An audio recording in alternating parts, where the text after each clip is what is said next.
There has been no shortage of controversy, drama, and seismic changes for the Vancouver Canucks this season.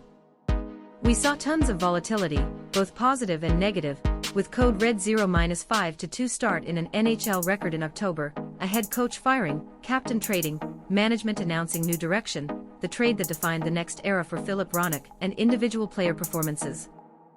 We learned a lot about players, coaches, front office, and overall future of franchise. Here are some of this season's biggest Canucks takeaways. Thatcher Demko's performance is a reminder of how important volatile goalkeeping is, and the risk of becoming overly dependent on it. Thatcher Demko has been hugely sensational for the Canucks since earning Braden Holtby's starting job midway through the 2020-21 season. His brilliance last season was a major catalyst for Canucks' surge under Bruce Boudreau, and continuation of that form has been put into equation for Canucks' return to playoffs this year. Instead, Demko rushed out the door, scoring a .883 save percentage and a 3-10-2 record before falling with an injury that had ruled him out for nearly 3 months.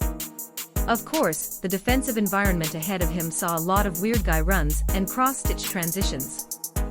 This cannot be ignored, and backdoor games in particular are not something that an expected goal pattern and therefore more sophisticated goal-prone metrics like goals scored above expectation cannot fully explain.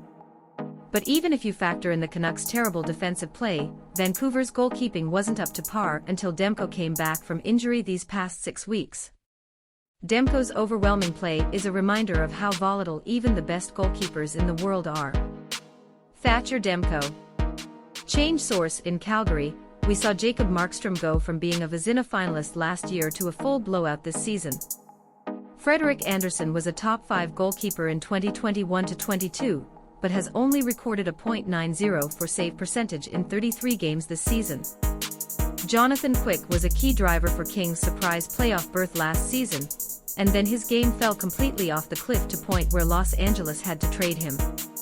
Tristan Jarry emerged as one of the Penguins' key players last season, but has failed to stay healthy after a hot start this year, and later scored .889 save percentages in 19 games as part of Pittsburgh's elimination from the playoffs.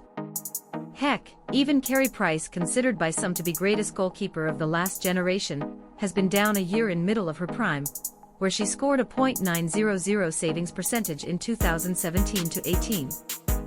The thing is, no goaltender is immune from struggling or getting hurt. And when goalkeepers struggle, it's not the same as skaters.